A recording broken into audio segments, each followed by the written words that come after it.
Teenager will spend decades behind bars after pleading no contest to kidnapping and sexually assaulting a woman on the East River Trail in 2021. 60 of those years are for first-degree sexual assault causing bodily harm, the other 5 stemming from second-degree recklessly endangering safety. Cruz also received the maximum 40 years in prison for kidnapping and 6 years for strangulation.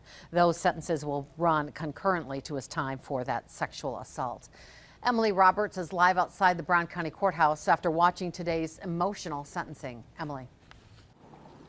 Cammie, the judge described Cruz as emotionless as the victim opened up about the emotional and physical impact of the attack.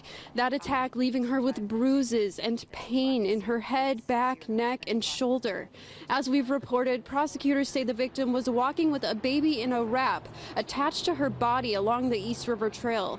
That's when someone stretched a sweatshirt around her head and pulled her back. The victim told the courtroom she fought back, trying to push the attacker off and knee him in the groin. Cruz chose not to speak in court today, but the judge did say he's had 24 conduct reports while at the Brown County Jail, and a sex offender evaluation found Cruz to be in the above average risk range to commit another sexual assault.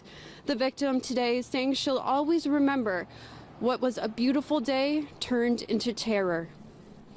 This is the type of offense that the people in our community are afraid of.